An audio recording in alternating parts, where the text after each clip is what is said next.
BC카드 핀테크 사업실 성기훈입니다.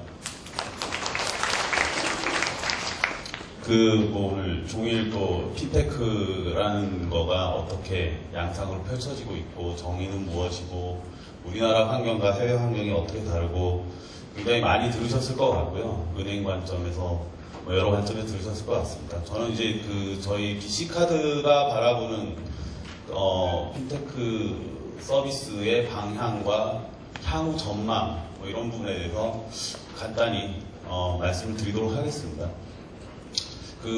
앞서 이제 라이프, 금융, 결제, 연결을 얘기를 하셨는데, 여러분들 이제 플라스틱 카드에서 카드를 써보시면 잘 아시겠지만, 단순히 가맹점에서 결제가 되는 기능뿐만이 아니라, 다양한 카드 상품에 붙어 있는 커피 업종 할인이라든지, 항공 마일리지라든지 이런 서비스들이 많이 붙어 있죠.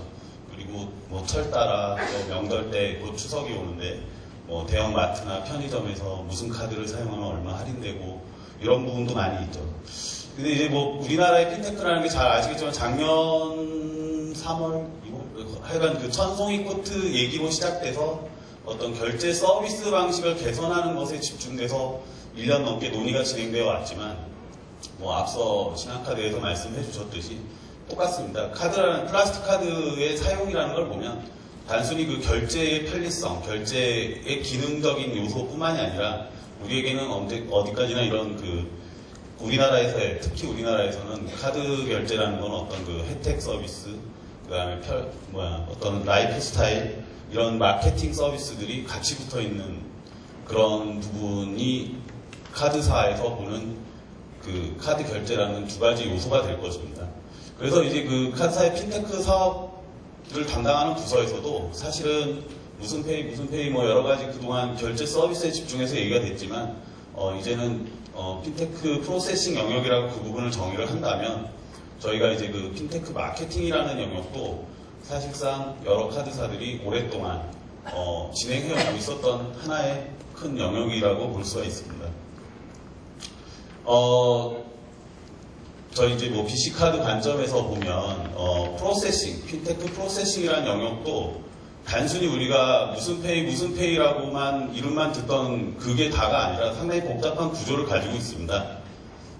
아까 앞에서 앱카드도 하시지만 저희 BC카드 같은 경우는 이제 자체적으로 온라인 결제 이제 페이올이라든지 ISP, 모바일 ISP 이런 앱 방식과 기존의 인터넷 결제 방식 이런 자체 결제 방식들을 가지고 있고 오프라인에서도 잘 아시겠지만 유심을 기반으로 한 모바일 카드를 5년째 지금 열심히 하고 있고 다양한 NFC 결제 기반의 오프라인 결제 솔루션들을 확장을 해나가고 있습니다. 근데 이제 작년부터 두드러지게 나온 부분이 가운데 있는 저기 보시면 이제 카드사가 직접 하지 않는 영역이죠.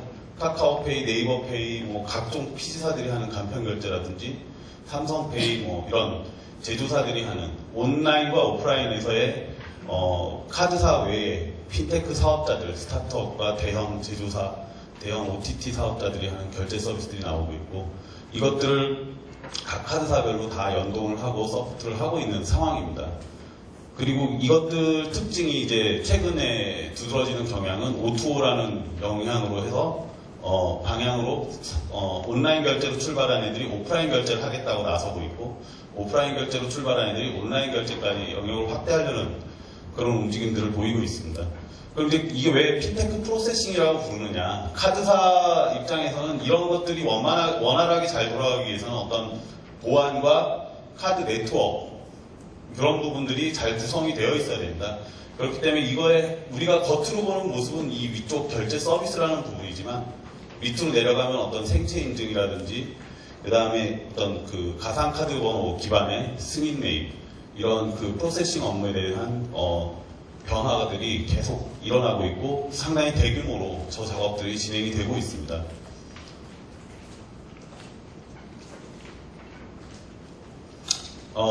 순서를 좀 바꿔서 다음 장부터 먼저 말씀을 드리면 저희 BC카드 같은 경우 2014년 하반기부터 준비를 해서 상반기 내내 이제 다양한 프로세싱, 핀테크 프로세싱 서비스의 상용화들을 해오고 있습니다.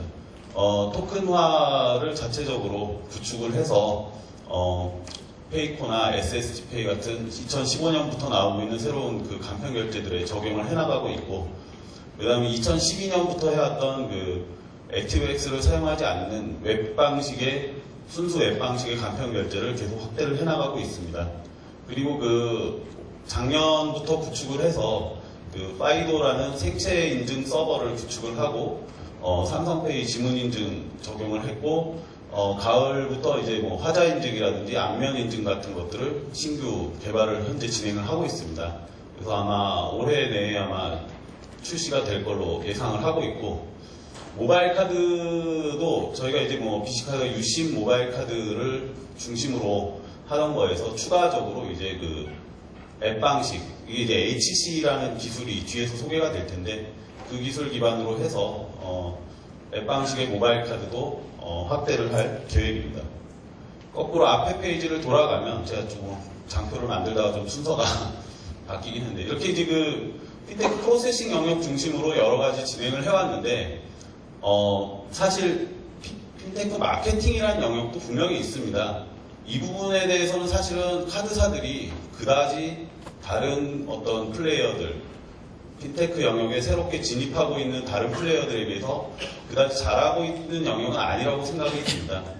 뭐 통신사가 하고 있는 실업 같은 게 벌써 작년부터 계속 바람을 몰고 있고, 야비라든지 OTT나 O2O 영역의 배달 서비스들이라든지 이런 부분들이 굉장히 그 결제를 수반할 수 있을 가능성이 굉장히 농후하게 보이는, 또는 결제를 이미 수반하고 있는 그러한 마케팅 서비스들을 출시하고 성공적으로 시장에서 반향을 일으키고 있는 상황이고, 타카드사나 BC카드들 역시 그 저희도 BC콕이라는 서비스도 있었고, 하지만 일단은 저런 왼쪽에 다른 산업 영역에서 훨씬 더 잘하는 것 같습니다. 이런 부분은. 근데 어쨌거나 카드사의 영향력은 이 분야에서는 굉장히 제한적인 것 같다라는 게 제가 보는 관점입니다. 이제 다행히 그 BC카드 같은 경우는 KT랑 하나의 그 KT가 모회사로 있다 보니까 금융 역량과 어떤 ICT 역량의 융합을 모색을 올해 초부터 하기 시작했습니다. 저희 BC카드는 이제 아까 말씀드렸던 그런 모바일 스탬프 서비스 BC콕을 2012년 1월부터 운영을 해오고 있었고, 탑포인트라는 카드사, 물론 BC카드에 국한된 카드사 포인트를 당연히 가지고 있고, 그다음에 다양한 아까 말씀드렸던 그런 혜택, 상품, 이런 마케팅 활동들을 벌이고 있기 때문에 카드 결제라는 거에 있어서 이제 KT 대비해서는 어떤 고객들의 라이프 스타일, 혜택 마케팅에 대해서 훨씬 더 잘 아는 그런 주체라고 볼 수가 있고요. KT도 이제 통신 고객을 대상으로 여러 가지 서비스들이 있었고, 올레 멤버십 같은 그러한 포인트도 있었고요. 그 다음에 작년부터 KT도 IoT라는 또 하나의 핀테크 외에 또 하나의 새로운 트렌드에 집중하면서 비콘이라든지 또는 와이파이 그 AP를 이용한 그 체크인 서비스 같은 것들 인프라로서 구축을 오랫동안 해오고 있었습니다. 이런 부분들이 이제 결합이 돼서 어떤 진짜 ICT와 금융이 융합된 통합 마케팅 플랫폼을 내놓을 수가 있었고, 심플하게 얘기하면 저 모카월릿이라는 전자지갑, 실업의 전신이 이제 SKT에서 실업의 전신이 이제 스마트 월릿이었는데, KT에서 이제 모카월릿이라는 게 있었는데, 그 부분을 대편에서 클립이라는 서비스를 내놨습니다. 저희가 클립이라는 걸 기획을 하면서 기존의 전자지갑들하고 가장 차별화할 점들이 무엇이냐라는 것을 고민을 많이 했고요. 멤버십하고 쿠폰 이런 것들이 기존의 실업이나 약 같은 전자지갑의 중심이었다면, 거기에 더해서 이제 그 카드 상품 마케팅 혜택을 추가로 보여주자라는 부분이 차별점 첫 번째라고 생각을 할 수가 있고요.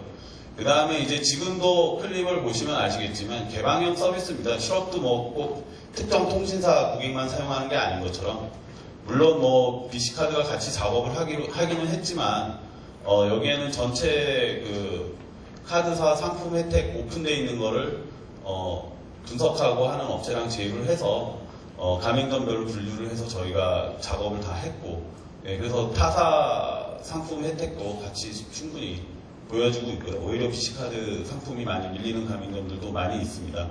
그래서 일단 개방성을 갖추고 있고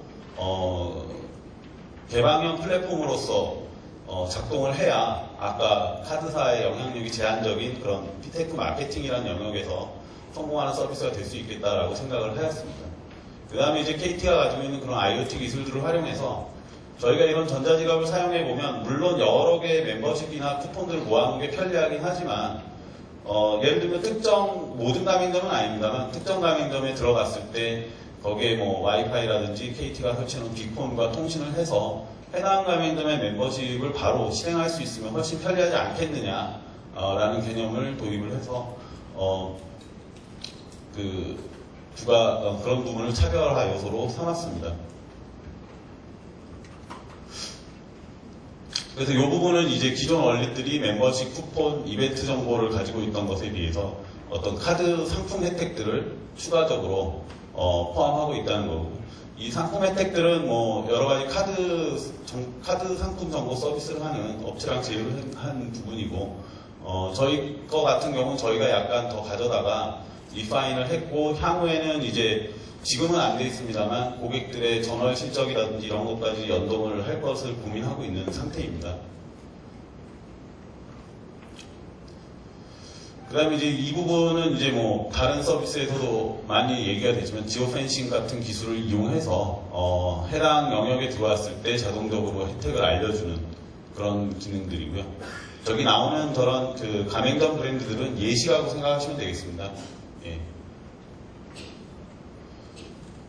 그리고 아까 말씀드린 이제 비콘이나 아니면 와이파이 AP를 이용해서 해당 매장에서 클립이 실행된 고객에게는 해당 매장의 멤버십을 바로 실행을 시켜주는, 우리가 이렇게 뭐 어느 가맹점의 멤버십인지를 이렇게 찾지 않아도 되는 그런 오토팝업 서비스가 일부 프랜차이즈에 적용이 되어 있습니다. 뭐 저 밑에 나와 있는 저런 그 가맹점 로고들도 예시라고 보시면 되겠습니다. 그리고 지금 저희들이 준비하고 있는 건 이제 HC 기술 기반의 NFC 결제를 준비하고 있습니다. 이 부분은 이제 사실은 저희가 되게 고민스러운 부분이 뭐냐면 여러 가지 페이가 나오고 있고 뭐 카카오 같은 월등한 POC를 가진 그 OTT 사업자들이 있는 상황에서 카드사의 저희 모바일 ISP라든지 뭐 타사의 여러 결제 앱들이 얼마나 여기서 성공을 할 수가 있겠느냐 라는 굉장히 고민스러운 부분입니다. 그렇다 그러면 우리가 굳이 그 카드사의 어떤 그 자체 앱만을 너무 고집할 필요는 없지 않겠느냐라고 생각을 했고, 그렇다면 이제 그 여러 앱에서 모바일 카드가 발급되고 쓰일 수 있는 환경을 HC라는 기술을 활용하면 구축할 수가 있겠다라고 생각을 하였습니다. 이 부분은 이제 유심이라든지 뭐 이런 칩에 카드 정보를 저장하는 게 아니라 클라우드, 호스트 서버에서 이제 카드 정보를 내려서 NFC 결제를 할 수 있는 기술입니다. 그렇게 하면서 이제 유심 모바일 카드에 집중되어 있던 BC카드의 모바일 카드는 오른쪽에 보시듯이 그 외에 모바일 ISP라든지 다른 제휴 간편 결제들의 NFC 결제를 접목할 수가 있는 그런 방식으로 개념 확장을 모색을 하고 있고요. 예를 들면 아까 말씀드린 클립 앱에 이 부분이 접목이 된다면 현재 클립 앱은 저렇게 그 통신사 멤버십과 가맹점 멤버십이 한꺼번에 바코드가 보여지는 상태인데, 저 상태에서 그 NFC 단말에 터치까지 함으로써 한 화면 내에서 결제와 멤버십 적립, 그 다음에 통신 멤버십 할인까지 한 번에 이루어질 수 있는 환경을 구축하려고 하고 있습니다. 이 부분은 아마 10월, 11월 정도에 개발이 완료될 걸로 보여지고 있습니다. 뭐 아까 개방형을 말씀드렸는데 그저께인가 클립에 이제 그 SK T 멤버십 할인 가맹점 정보도 다 업로드가 된 상태고, 그래서 이 부분은 뭐 저희 BC카드뿐만이 아니라 여러 카드사들이 아까 이제 개방형 말씀드렸듯이 같이 활용할 수 있는 그런 플랫폼이 되었으면 하는 게 KT나 저희나 생각하는 부분입니다. 그 다음에 이제 뭐 전체적인 이 카드업에 있어서의 그 향후 전망을 간단하게 두 가지로 말씀을 드리면, 첫 번째는 아까 이제 뭐 모바일 결제로의 가는 방향에 있어서 분명히 글로벌 트렌드를 보면 NFC 결제 방향으로 가고 있는 트렌드다라는 것을 확인할 수가 있습니다.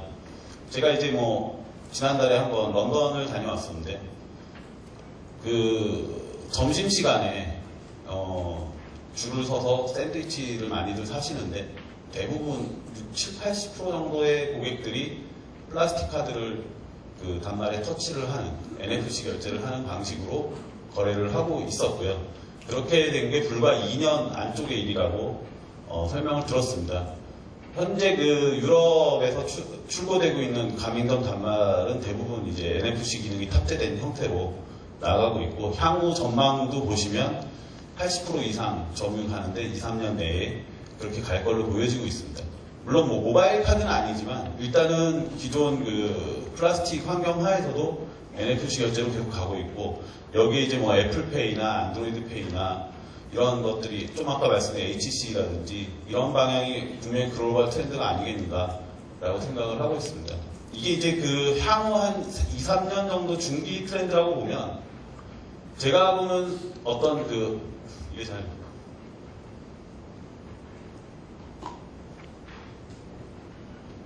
장기적인 트렌드 관점에서도 저희가 고민을 하고 있습니다.